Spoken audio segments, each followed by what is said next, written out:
Somebody who is referred to as an ideal woman in our culture is the one who is married. So your legitimacy as a woman is connected to marriage and heterosexual marriage. And not only marriage, you must be married and have children and sons in particular. I challenge the stereotype or our socialization that I must be a woman because I'm attached to a man in marriage. And this stereotype, unfortunately, still persists. I'm happy young people are listening. It still persists among young people who would stay, because they understand that they are legitimated by a male partner in this wasadi view of things. A man who is a husband can choose to be a house husband. Then there are proverbs that are not friendly to me as a woman and are friendlier actually to men. A man is this. A man is a pumpkin plant, he spreads. A man is like a fog, he falls in the night. And you know what those proverbs are saying? They are actually foregrounding toxic masculinities, because they are saying this husband can be here with his wife but have others out there. In a world where Africans have lost their roots, it has become of vital importance to document our ways. In an effort to reverse the brainwashing of the past, where we were made to believe our ways are demonic, we are pressed to create dignified and respectful platforms to unpack our spiritual ways. The views and opinions expressed in this episode are those of the guest and do not necessarily reflect the beliefs or position of this channel, its hosts, or affiliates. This podcast is a platform for open discussions and exploration of various perspectives, including controversial and unconventional ideas. We encourage viewers to think critically, do their own research, and form their own opinions. The content is for informational and entertainment purposes only and should not be taken as fact, advice, or an endorsement of any specific viewpoint. Viewers' discretion is advised. This episode is brought to you by the University of South Africa. Umoya Ulight, Umoya Ubright. Welcome to another episode of MOYA Podcast. We see you guys, the numbers are growing. Thank you so much. Thank you for watching the adverts all the way to the end. It's making a huge, huge difference. Obviously, MOYA Podcast is where we're going to give you the education that you're not going to get at the Mlungu schools. We're out at UNISA, the University of South Africa.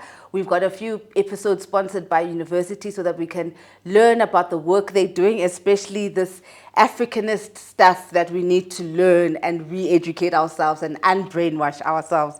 So today we're hanging out with Professor MADIPOANE Masenya Ngwanamphahlele. Yes, it's, our names, it's a sentence, and I'm sure we're going to find out from Umama what it stands for, what it is, but we are focusing on feminism, womanism, what is woman in the African context. Molo Mama, thank you so much for taking time to be with us. Thank you very much for this opportunity. I'm grateful, and I'm grateful for your audience. You already welcomed them. I think I must also reintroduce myself, but thank you very much for introducing. I know how people struggle with pronouncing my first name. In the US, they will say Madipone. I'm Madipoane Masenya Ngwanamphahlele. So Mphahlele is my maiden name, and Masenya is my marriage name. If you go to a context and get people calling me Ngwanamphahlele, you know that those are not my people. That is, they are not from Ramphahlele, where I come from. So the people who therefore call me Ngwanamphahlele are those who are in my in-laws space. We are here to engage one of the 10 catalytic niches that UNISA has identified as very key to redressing the scarce skills in industry, and also, of course, given our patriarchal or kyriarchal context that has produced us, produced our research and our offerings, it's very important that we engage in offerings or research, and even in our teaching, those discourses that critique patriarchy or kyriarchy. Now, one of the 10 niches is on gender, is feminism slash womanism slash wasadi theorizations. So today, in line with actually the question that you started asking about what a woman is or what womanhood is in our African cultures, we are of the three that form the gender identified niche, that is feminist, humanist slash wasadi theorizations. We are going to focus on the wasadi. What does it mean to be a woman in our African cultures? So the wasadi approach and or perspective, and later on in the space here at UNISA, it's actually moved to theorization. It developed in a context where I was grappling with patriarchy and the sacred texts. And the sacred texts that I'm an expert on are the sacred texts of Christianity, but not the whole Bible. What we call the Bible here, we just call it Bible. It's actually the Christian Bible because, for example, we have the Hebrew Bible. So the sacred texts that I grapple with are those of the Hebrew Bible, which is called in our Christian context the Old Testament. So grappling with these texts as they were produced in kyriarchal and or patriarchal contexts, and what they meant to women then, and particularly also what they mean to women on the African continent, and particularly in South Africa as my point of departure. And that's why in my research, I will not really be using Black South African, or I use African South African deliberately. And therefore, that is why even the move from feminism through humanism, through wasadi, where I want to deliberately capture the experiences, multiple forms of oppressions experienced by African women in South Africa. And I know how these women have always, and even today, continue to form the bottom space of our patriarchal ladder or socioeconomic ladder, you name them. Now, back now to I took a long, roundabout way to come to your question on what a woman is, what a wasadi is. In our traditional African cultures, and I'm wary to be kind of generalizing, but I can assure you it runs through the continent.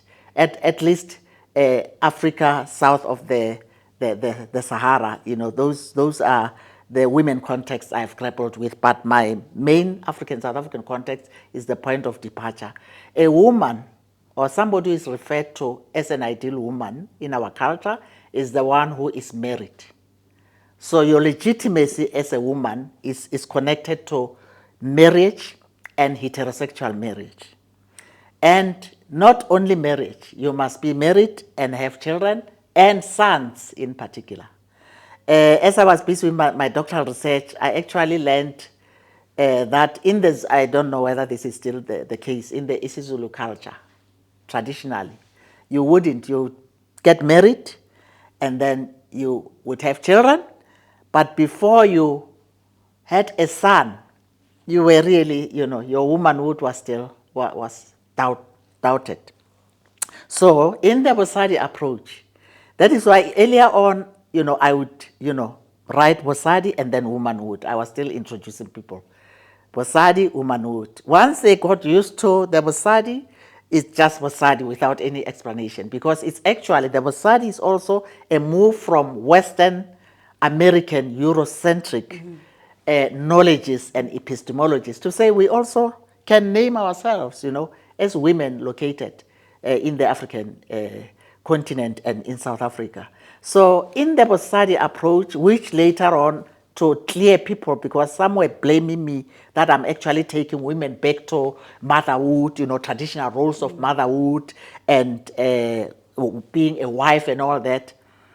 It's actually womanhood redefined, because I challenge the stereotype or our socialization that I must be a woman because I'm attached to a man in marriage. And this stereotype, unfortunately, still persists. I'm happy young people are listening. It still persists among young people who would stay, because they understand that they are legitimated by a male partner.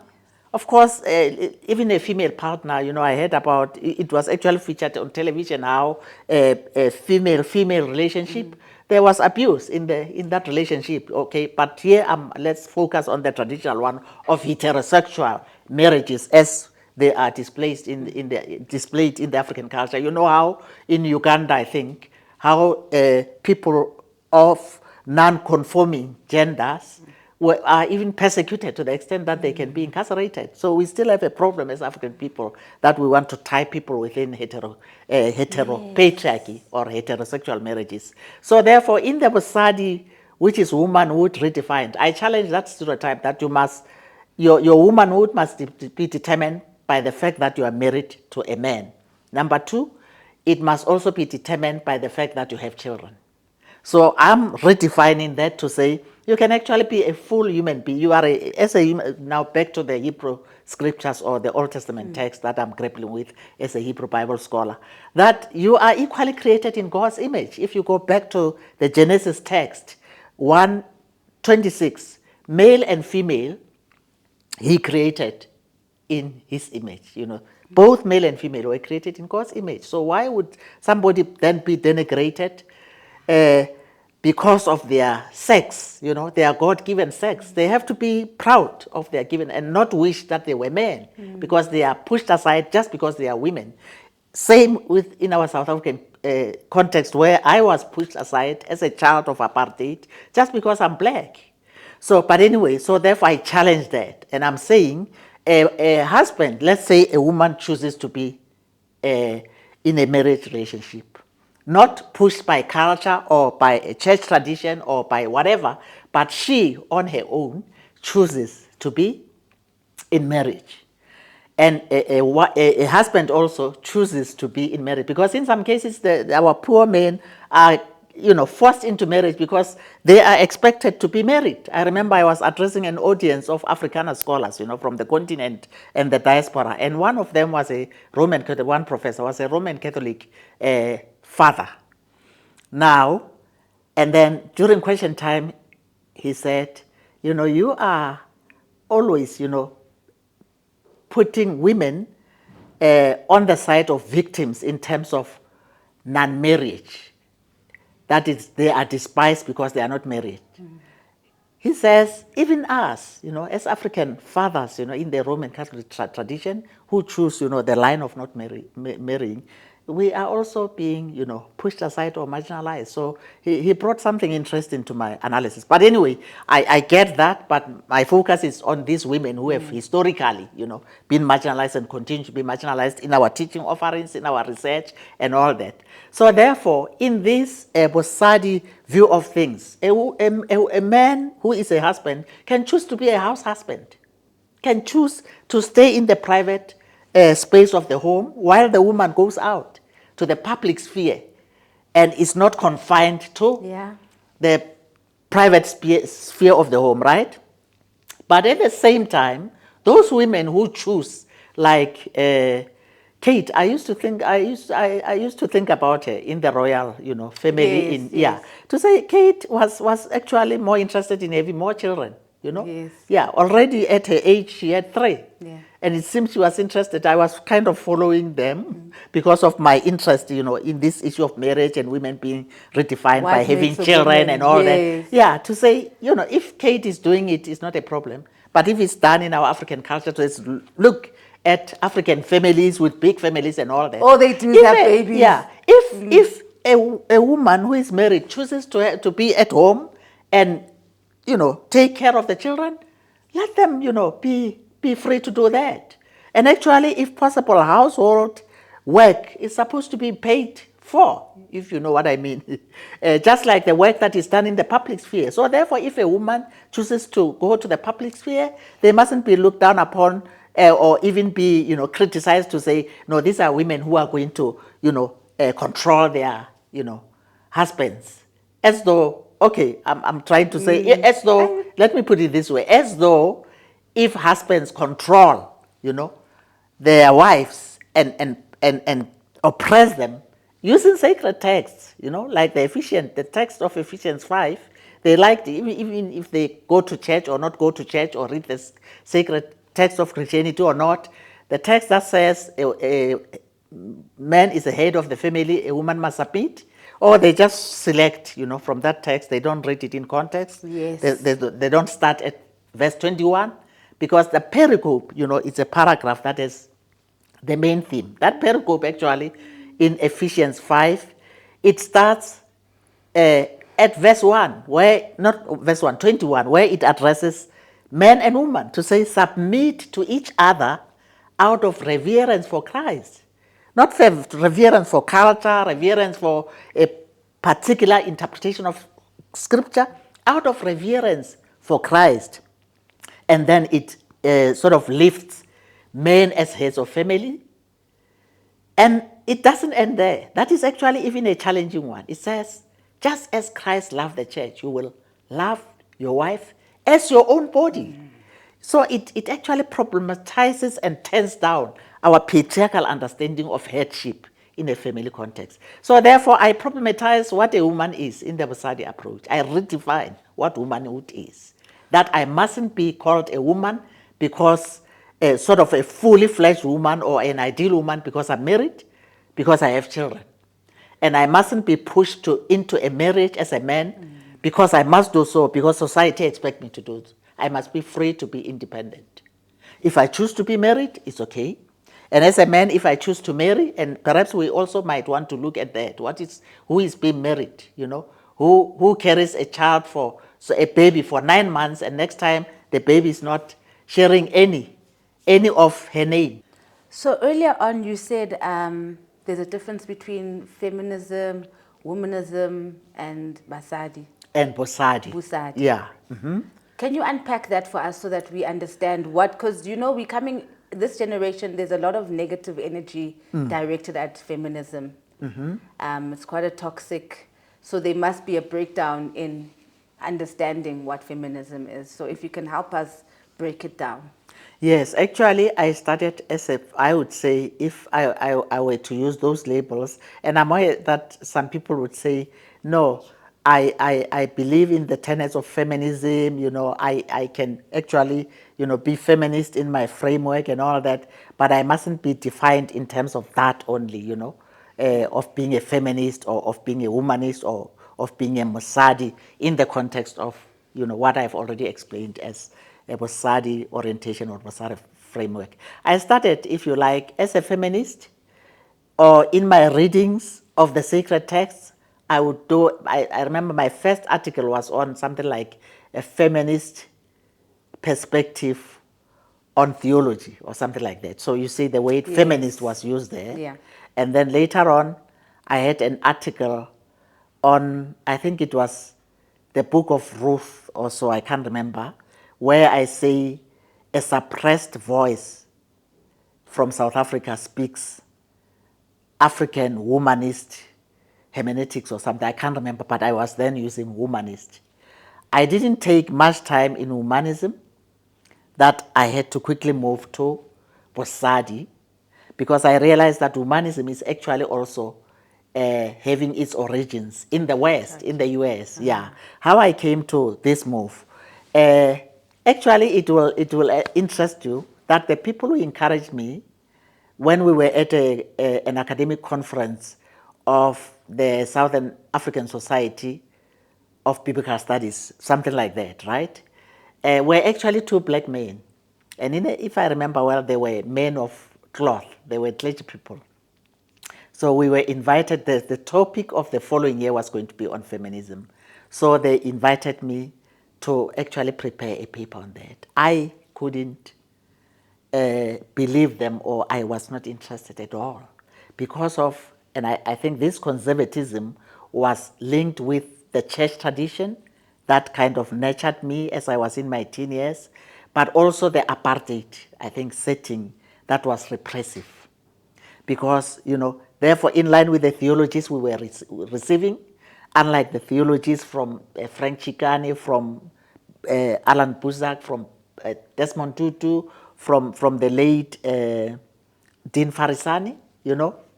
I remember him because we were at some point, he was a doctoral student, I was a master's student here, that he was saying, you know, writing about some of these things can even lead to you being incarcerated when you spoke against power in your reading of the text.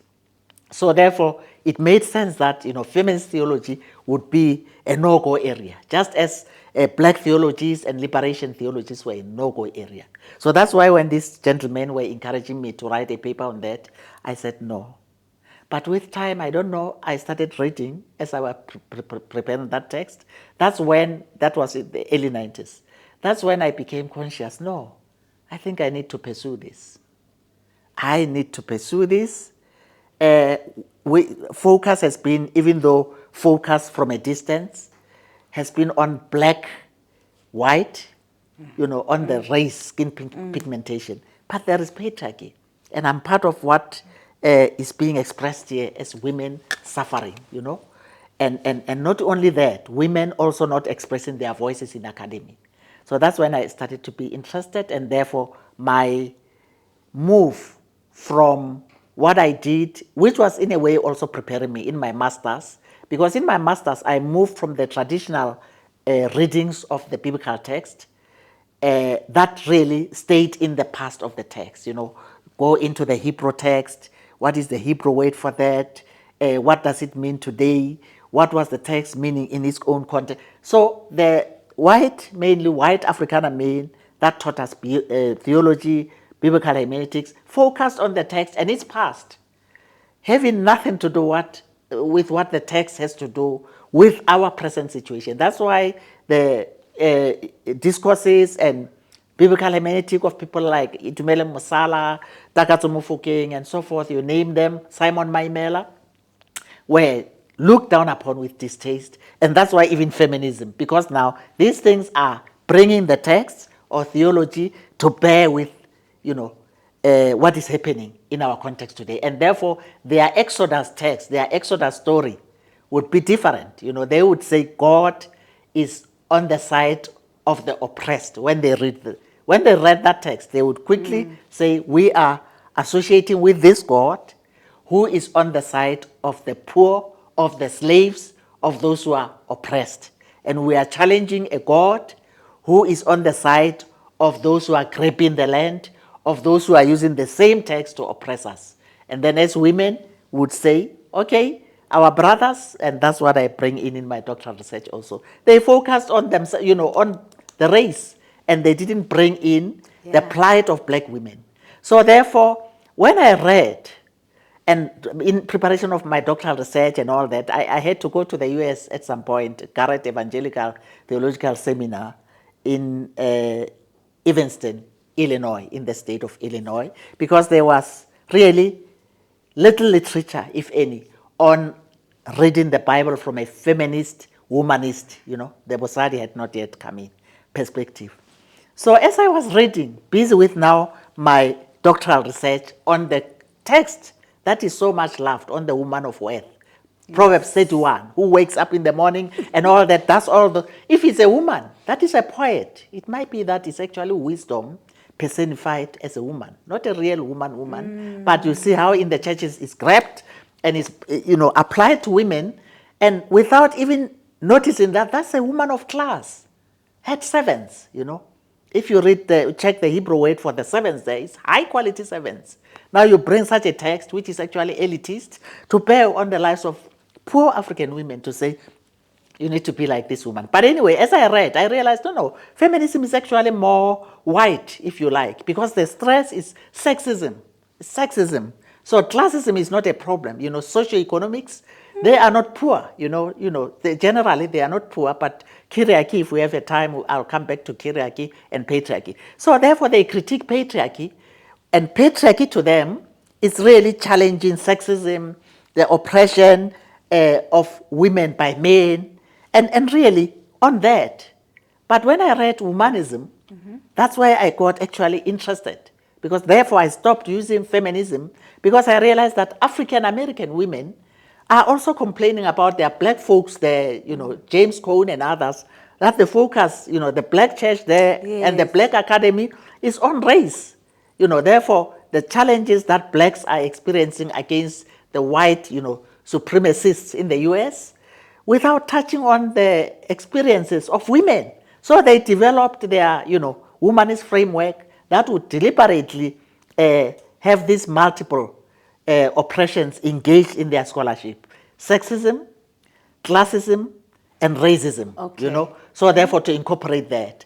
So when I was doing research in the US, I realized, okay, womanism is closer to what I'm experiencing as an African woman in South Africa. Those multiple oppressions of, poverty, of being oppressed because of race, of being at the bottom of the ladder because of class. Because in South African history, our segregation by virtue of our race was also connected to our class, our socioeconomic status. So normally you wouldn't find billionaires as black men, for example, let alone black women. So therefore our race was connected to our class. So therefore, with the four race, because somebody will say, why are you not using black? I'm deliberate, because even our forms are still displaying in terms of the groups, the population groups: white, Indian, colored, and African, or black here at the bottom of the ladder. So therefore, I am careful not to just, because even our treatment during apartheid South Africa was determined by, so therefore you realize our skin color. So it was white, then followed by Indian, then colored. You see, the more whiter you are, the more, you can be up feminist. you will be in the... Yes. Therefore, the wasadi came in to say, okay, in the South African context, as an African woman, I have actually also the African culture. So therefore, it's not only those three. I bring in the African culture there, right? I get oppressed because I'm an African woman. I already told you that as a woman, I'm supposed to be married in the African. So the culture, okay, then there are proverbs that are not friendly to me as a woman, and are friendlier actually to men. A man is this. A man is a pumpkin plant. He spreads. A man is like a fork. He falls in the night. And you know what those proverbs are saying? They are actually foregrounding toxic masculinities, because they are saying this husband can be here with his wife, but have others out there, which is really not applicable to me. I'm not saying it must be applicable to women.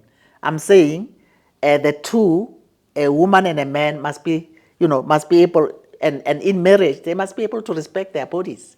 The other one, culture and our proverbs are giving the latitude to share his body with other women, even if he is married. So in incorporating or entailing culture in my analysis, I don't read the African culture, and I deliberately choose to read the African culture the African way as much as I can, even though I know I was trained in Euro and American-centered frameworks. You know why? Because I don't cancel everything in my culture, and that's why the wasadi, that's why, and that in that language, okay, and I'll come and link it with other indigenous languages in South Africa and on the continent. So the beautiful elements of my culture, I uplift. The motto, I know we usually say Ubuntu. Can you see that's also a problem? Because I will say Ubuntu while I'm Soto is motto in my language. So why in the Nguni? So again, you see a colonialism of sorts, where Nguni, or the languages in the Nguni, they feel they are higher than, the others, like Soto languages, like Venda, Chivenda, and that's not supposed to be the case. So that's why I'm not saying Ubufazi, I'm saying Bosadi, but also knowing that in the Zulu, in the Venda, Bosadi, one Sadi in the Tonga, Ufazi in the, I wouldn't be able to know, but I know there is Fasi, you know? Yes, Yeah. yes. So therefore, the culture where it elevates women and men, of course, yeah, in the Bosadi view of things, there shouldn't be any war between men and women. because the struggle or the emancipation or the positive transformation of the lives of African women cannot happen without the African men joining the struggle. We need a soft, if you like, or transformative masculinities, not the toxic ones like the ones I have just displayed, or the toxic ones that we are seeing today in the gender-based violence. It's very unfortunate, you know, particularly those of us who tested what it means to be, you know, looked down upon because of your race.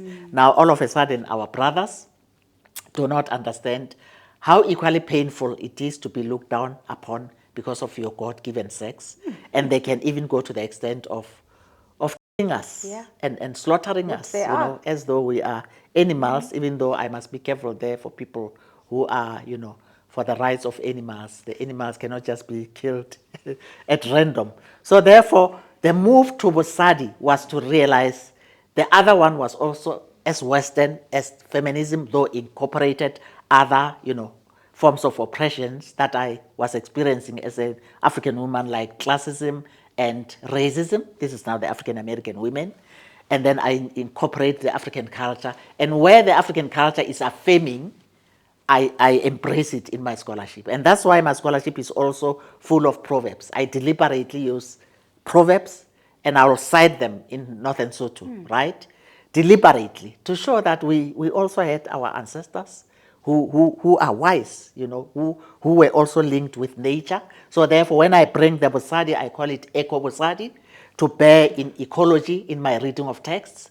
I would show how, as African people, we have always been linked to nature, you know. You look at our proverbs, you look, you know, at how they connect us with either the animals, either the trees or so, how we were linked, you know, and still are, though we were, you know, it was challenged and problematized by Western ways of knowing and so forth. So I think I was bringing the differences between the three, but also, yes, not only challenging African culture where I see it's problematic, particularly to the well-being of women, but challenging also the biblical texts.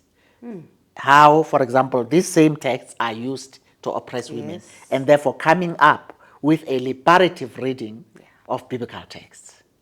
I mean, that is very critical, particularly in today's context where each and everybody just handles the Bible or just pitches a tent there and think they can handle the Bible.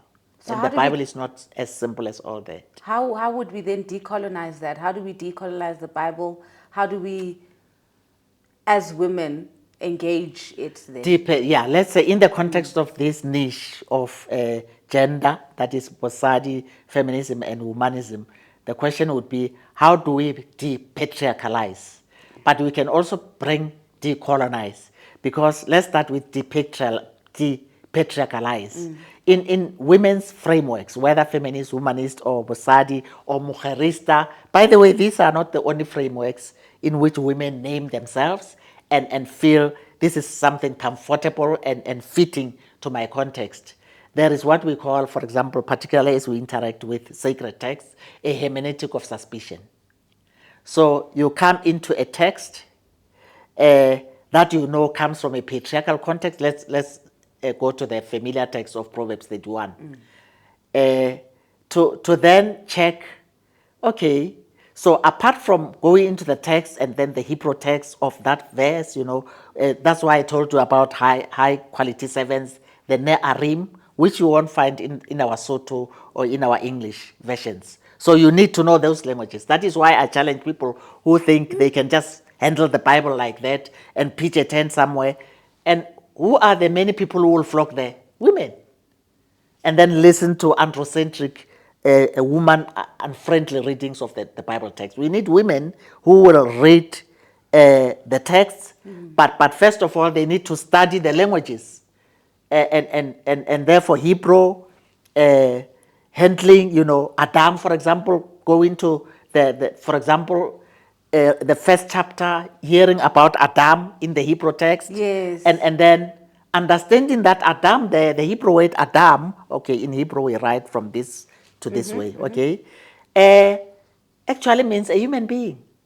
It doesn't mean a man. If they say Adam created in God's image, it's a human being, and that's why the female is entailed there. So can you see that if as a woman or a young woman who wants to know more about scripture and know how you can read it with women-friendly eyes, if you don't know that language, you won't be able to defend your case. To say, no, here, Adam here is human being, so therefore enhance male and female in a parallelism. In that case is where the first stanza or the first line actually interprets the other one in more or less the same, where is Adam is a human being, and then in the next one male and female. So it's actually highlighting who the Adam is there, who is the woman being. It's not only the man, but you know how the men have always inserted themselves. Even now, I think, and I was so angered in a way. I was in a setting in Nigeria where it was just easy for people just to say his, and wanting us to feel included in the his, And I said, no, I don't feel myself included in that particular naming or way of talking about us, as a community of scholars here. But will you be surprised? The signature of some women could have something like Reverend Professor Mrs. And I was asking them, what is the significance of Mrs., So you see how, for example, patriarchy has told us we can be ideal when we are Mrs., MRS, And therefore, I like the people who prefer to say MS. You don't know whether, they don't use MISS. Yes. They just say MS. Yes. So you don't know whether it's MISS Yes. or Mrs., So therefore, it's very important that you study, depending on the field that you want to study. Then I quickly give you an example of the biblical text because that's my specialty.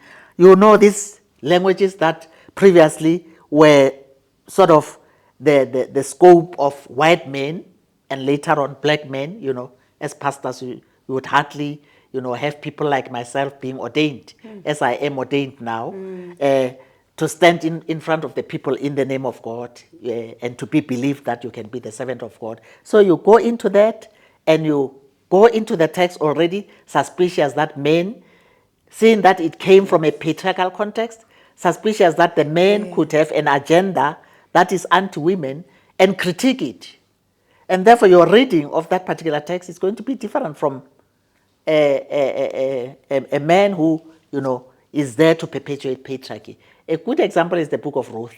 How our African men can embrace that book, to show how Ruth, unlike Orpah, pushes to go with Naomi. Where you go, I will go. Your people will be my people, and all that, right?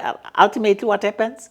Ruth is advised by Naomi to go to the threshing floor where he gets a man. You see, again, the theme of patriarchy, that a woman must always be married, right? Validated by a man. Yes. So can you see that if you have read and you are clued up with feminism or womanism or wasadi, you are going to read that text with suspicion to say, why is this old woman actually in a space that is, was as problematic as our space today, a space of men who are actually drunk. Because when Boaz woke up there, he's drunk. And what happened there? And interpretations of scholars, going into the Hebrew text and all that, would say something about what happened there that we don't want to hear as audiences in our churches, right? So therefore, as a woman, you read that with a gender-sensitive lens and realize that this text is promoting the stereotype that marriage must be idolized. If you are not married, you are not, you cannot fit into our communities. I want to know, Uguti, now, because a lot of people are Christian, right? And they say they are Christian, right? They say they're Christian. Yeah, because your confession must also be aligned with your actions. You know what I mean? But still, you hear what we hear from television. There's the scandals from Christian men, the so-called Christian men or so-called men of God. So then, as a wasadiist, then how do you enter that space then when you know that the Bible is patriarchal, when you know Christianity is patriarchal, then why do you walk into the room? Yeah, why do I walk in the room? Yeah. The same question I could have asked to our brothers who actually assisted, assisted us, the ones who went before us, like Masala, as I quoted, Desmond Tutu, French Chicane, and all these people and at the expense of, I remember one of the scholars, the Old Testament scholars, this was a white one, that at some point was threatened with death, to be killed, because of the kind of theology they were propagating that says the same God can be embraced to challenge oppression. You get what I mean? So they embraced the Bible and used it to liberate black people. You know what I mean? So they were also, in a way, if you like, they contributed greatly to the liberation struggle. They may not have, skipped the country or, went into exile or so, but they remained here.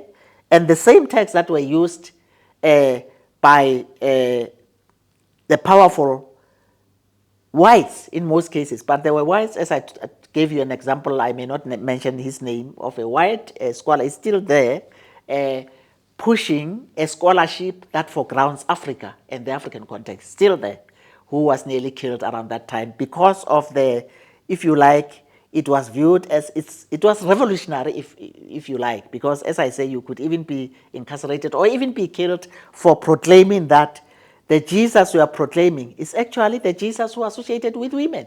Remember how he found, actually how they brought a woman who was caught in adultery. They didn't bring a man, they brought a woman. And you know what then he said?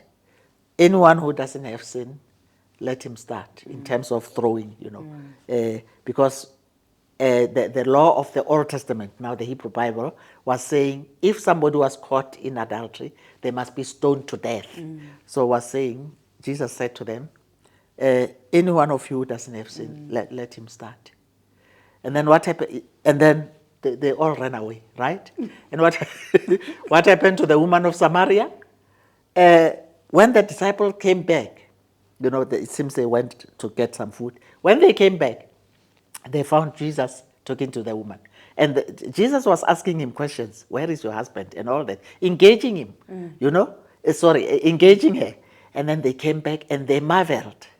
Because during that time, particularly a rabbi like Jesus wouldn't be, talking to a woman publicly.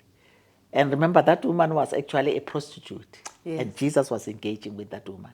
And what happens? A woman is turned into an evangelist. So therefore, if you want to, and some would call it the gospel of women, read the gospel of Luke, and you see the importance of women in there. So I come into these texts that are embraced by us African Christians and reread them in a way that will affirm women and tell them, no, see examples of how Jesus affirmed women.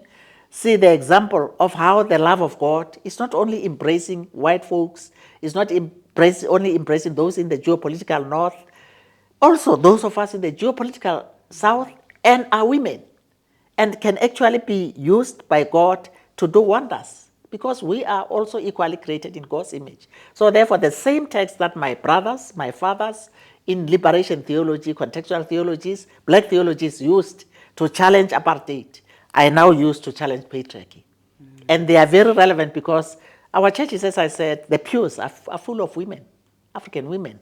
So they need to hear, just that it's not as easy as all that, because the pastors are still, in most cases, conservative, still reading the Bible as though they are wise, So therefore, these revolutionary ways of reading the Bible, revolutionary ways, by the way, even in the academy, I would pick up problems where I deliberately, and I'm still doing that, deliberately foregrounded Africa.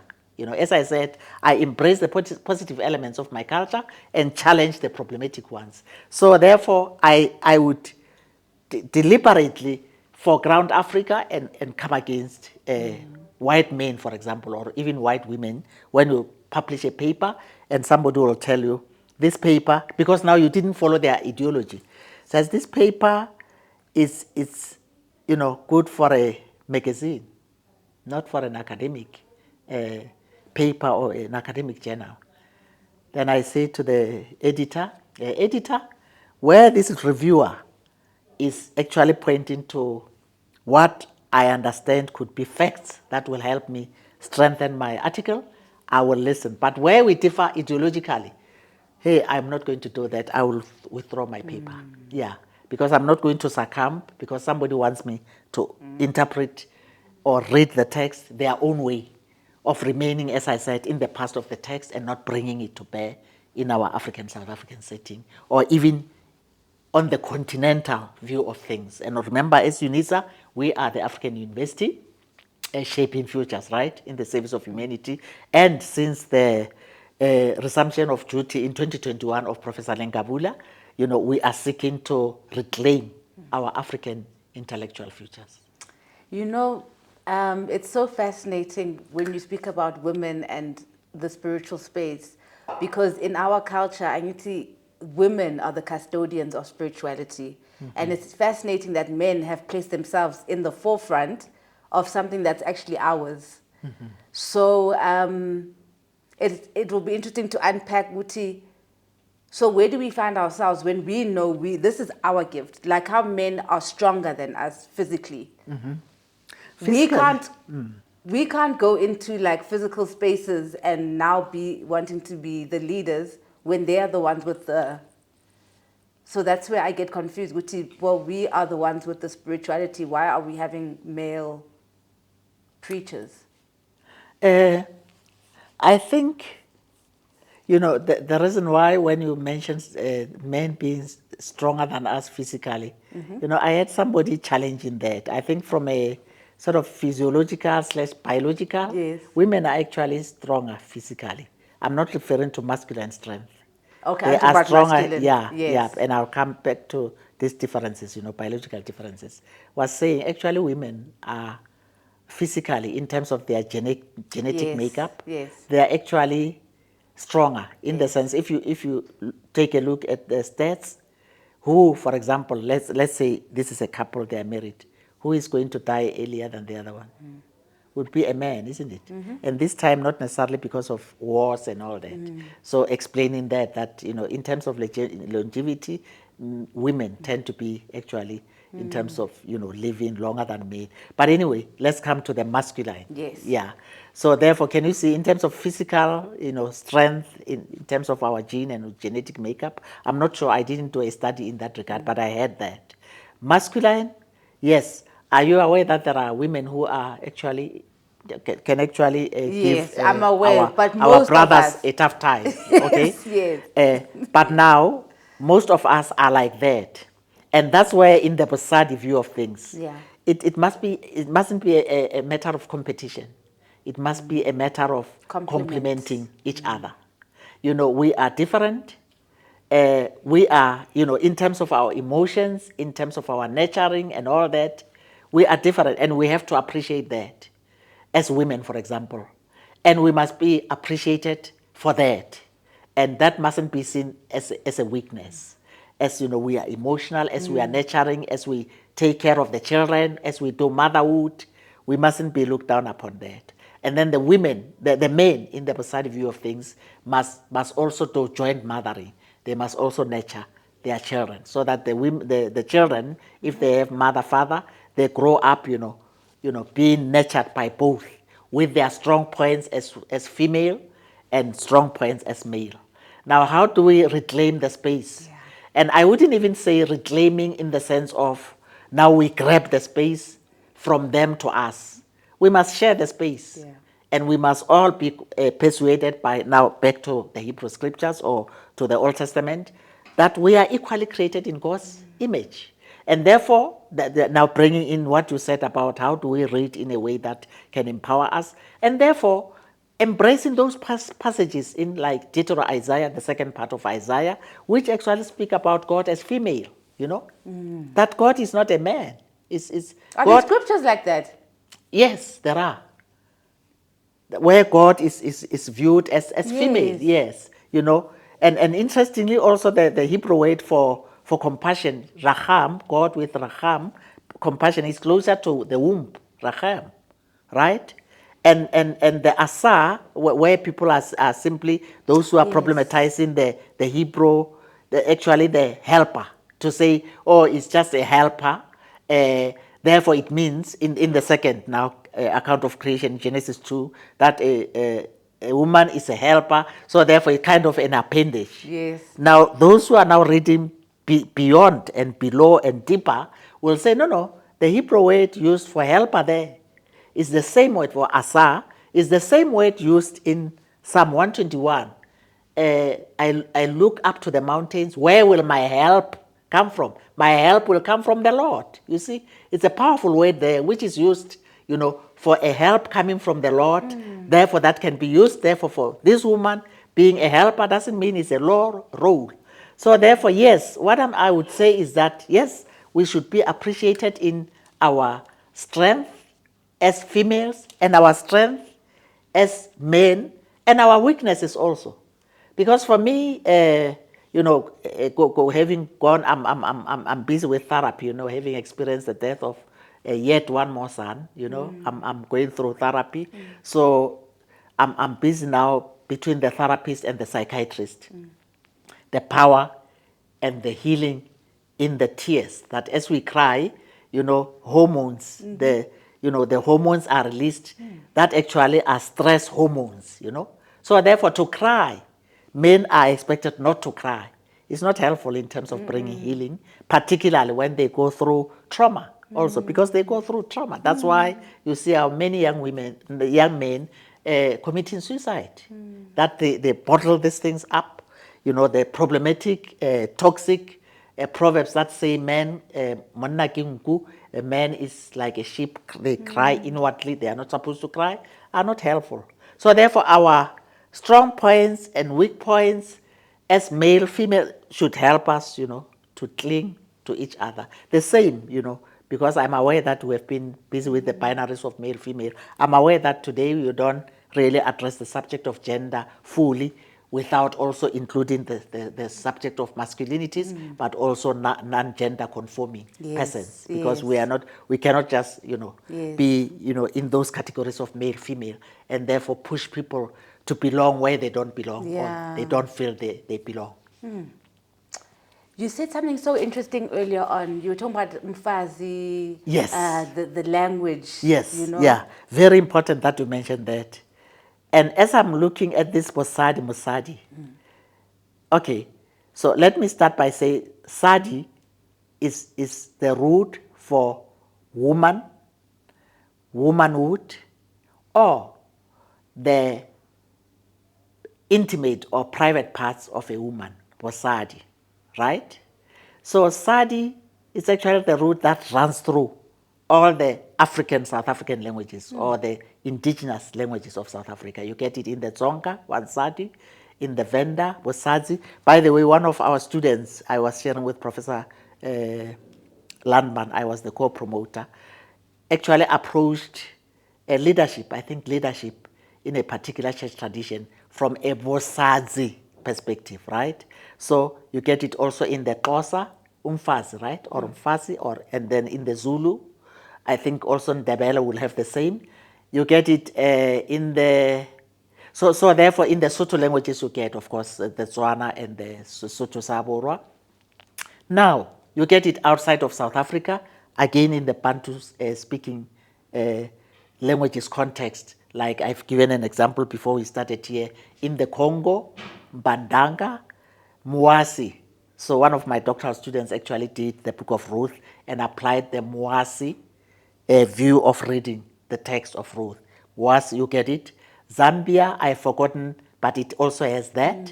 And recently I was doing a doctoral thesis as examiner, and then somebody was engaging the issue of the oppression of women in the Shona context of Zimbabwe, so Mugazi. So you see this root Sadi that runs through to show woman or womanhood, right? And I know, and something that we must really fight against as women, because when you mention Musadi, which is actually interestingly different from when you mention Monna. When you mention Musadi, they will say, no, it's strong to the ears. It's as though you are denigrating the woman. You must rather call them Muhumagadi. I'm not sure whether you have it in the Nguni Mfumagazi or something. You see, Muhumagadi is not Musadi. only. Is wasadi attached to a man, right? Or ma. Ma, ma is a mother.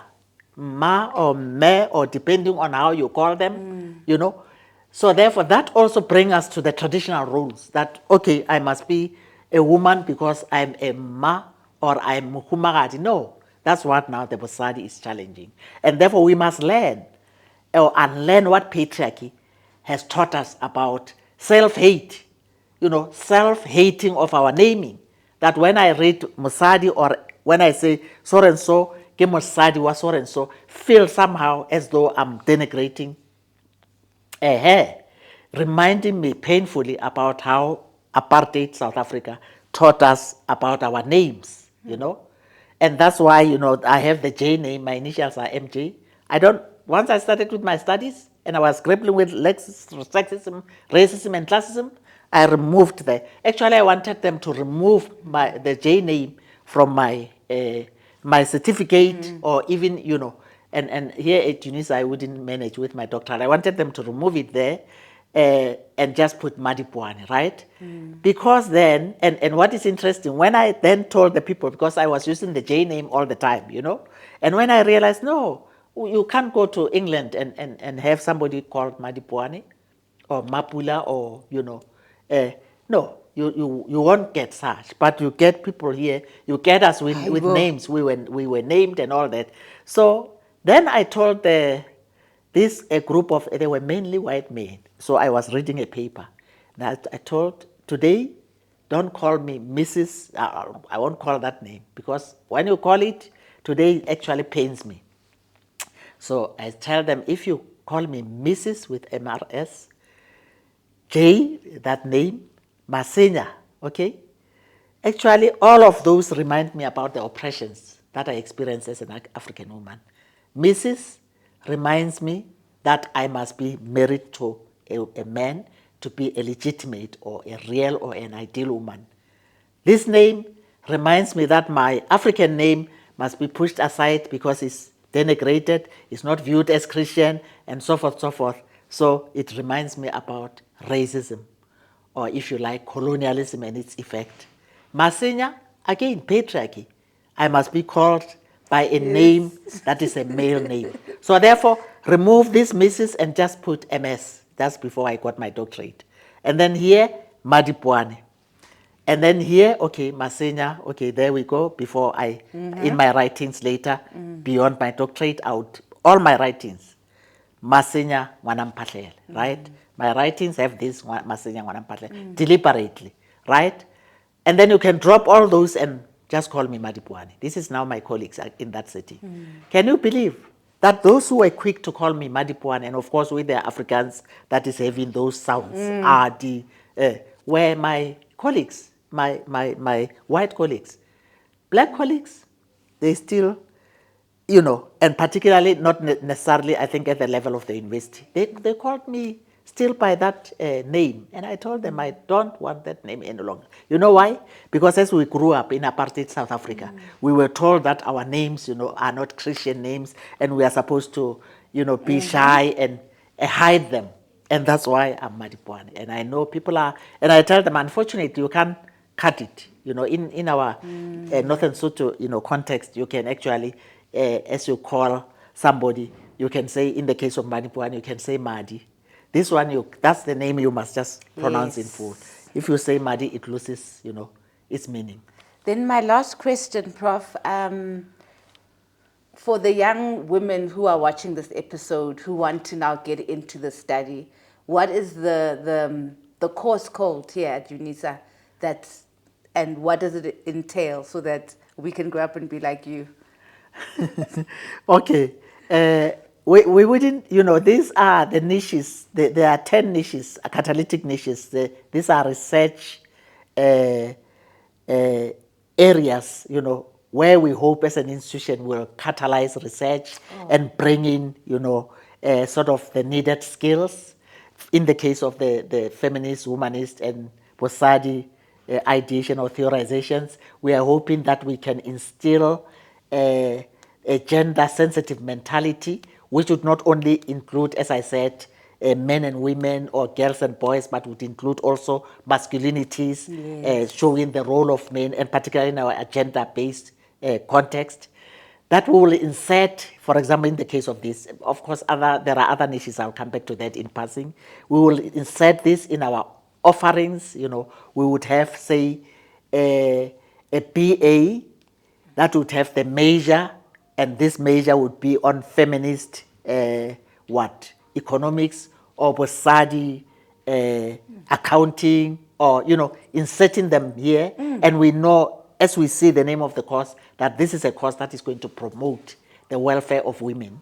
But depending on how that professor would have approached it, would know that it's not only the woman's story only. The woman cannot be liberated if the man is still pushing the fact that the woman is below, him. The woman is to be punished. The woman is to be oppressed just because they are women. So therefore, there wouldn't be. What is interesting is that, before I came through here, I thought I was going to give you a good example that the wasadi, a niche, is actually gaining traction, because there is this thesis where the candidate has actually written about the wasadi, the doctoral research. This is the candidate actually who just graduated, a doctoral candidate, and I'll read the thesis, the title of the thesis that this lady,